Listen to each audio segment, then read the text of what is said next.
اس کے پیٹ میں اتنا شدید درد تھا کہ اس کے درد کو دیکھ کر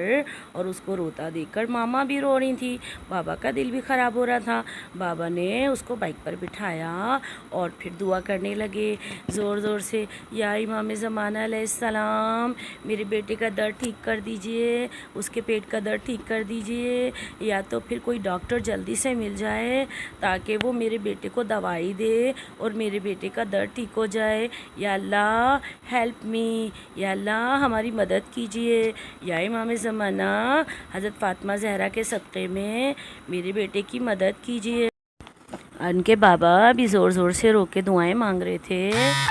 اور سوچ رہے تھے کہ اب میں کیا کروں، کہ اتنے میں ان کے موبائل کی گھنٹی بجی۔ انہوں نے موبائل جیب سے نکالا تو ان کے دوست کی کال تھی۔ انہوں نے جلدی سے کال اٹینڈ کی۔ دوسری طرف ان کا دوست تھا، وہ ان سے کہہ رہا تھا،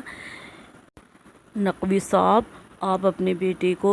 جلدی سے میرے ہاسپٹل میں لے آئیں، وہاں پر میں نے آپ کے بیٹے کے لیے ڈاکٹر کو بلا لیا ہے، وہاں پر ڈاکٹر سمر عباس نقوی آپ کے بیٹے کا انتظار کر رہے ہیں، ٹھیک ہے آپ جلدی آ جائیے۔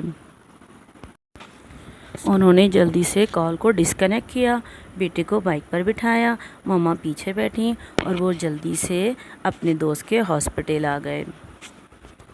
ڈاکٹر سمر عباس نے جلدی سے اس کو ایڈمٹ کیا، سارے اس کے جلدی بلڈ لیا تاکہ اس کو ٹیسٹ کیا جا سکے کہ کیوں آخر پیٹ میں درد ہو رہا ہے، اور اس کو ایکس رے روم میں لے گئے، اس کا ایکس رے نکالا، پھر اس کو الٹرا ساؤنڈ روم میں لے کر آئے، اس کے پیٹ کا ایکس رے کیا تاکہ معلوم ہو سکے کہ آخر اس کے پیٹ میں درد کیوں ہے، اور پھر ان کو دوائی دی، ایک انجیکشن لگایا۔ انجیکشن لگنے کے بعد وہ آہستہ آہستہ نیند کی وادی میں چلا گیا۔ صبح جب اس کی آنکھ کھلی تو ڈاکٹر صاحب نے پھر اس کو کچھ دوائیاں دی اور اس سے دوبارہ سے کچھ ٹیسٹ وغیرہ ہوئے، اور اس کے بعد ڈاکٹر صاحب نے اس کا جب دوبارہ سے چیک اپ کیا تو پھر ڈاکٹر صاحب نے کہا شام کو رپورٹس آ جائیں گی اور میں آپ لوگوں کو بتا دوں گا کہ کیا صورتحال ہے۔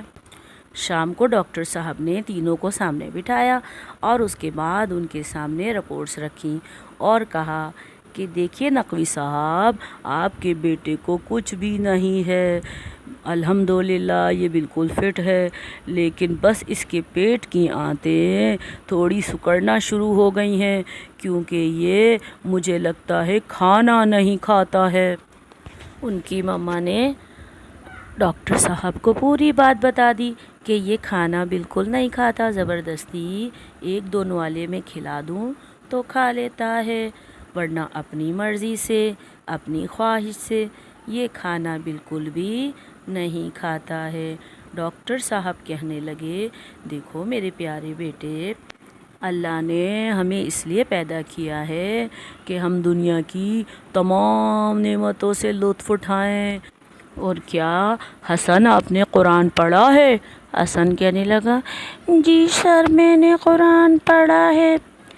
ڈاکٹر صاحب کہنے لگے کہ کیا آپ نے قرآن میں یہ پڑھا، وَكُلُوا وَاشْرَبُوا وَلَا تُسْرِفُوا، سورہ اعراف آیت نمبر 31 میں پروردگار فرماتا ہے، اور کھاؤ اور پیو مگر اسراف نہیں کرو۔ اس لیے بیٹا ہمیں کھانا اور پینا چاہیے کیونکہ کھانے اور پینے کا حکم تو خدا نے قرآن میں دیا ہے۔ اور میں تمہیں ایک بات اور بتاتا ہوں، امام محمد باقر علیہ السلام فرماتے ہیں کہ خداوند عالم نے انسان کو پیٹ کے ساتھ خلق کیا ہے، لہٰذا کھانا اور پینا اس کے لیے ضروری ہے۔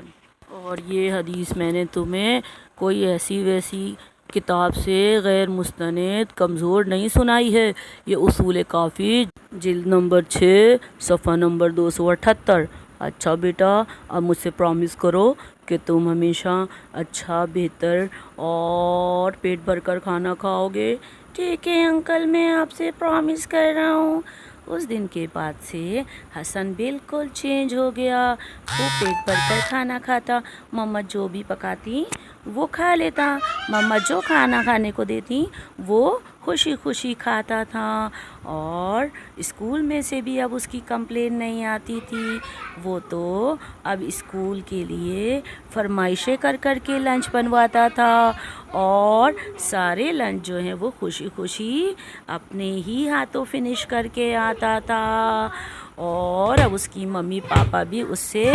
بہت خوش تھے، کیونکہ اب وہ گھر میں بھی کھانا کھاتا تھا اور اسکول میں بھی کھانا کھاتا تھا۔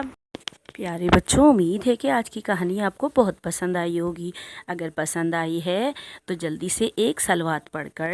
امام زمانہ علیہ السلام کی خدمت میں ہدیہ کر دیجئے، تاکہ اللہ تعالیٰ ان کے وجود مبارک کی برکت سے قرآن کو پڑھنا، سمجھنا اور اس پر عمل کرنا ہمارے لیے آسان بنا دے۔ آخر میں بچوں ایک صلوات پڑھ کر اس کا ثواب ہدیہ کر دیجئے تمام شہدائے ملت جعفریہ، تمام مرحومین مومنین اور مومنات، اور اس کے علاوہ میرے تمام مرحومین اور آپ کے تمام مرحومین، بالخصوص وہ مومنین جنہیں کوئی پڑھ کر ثواب پہنچانے والا نہیں ہے۔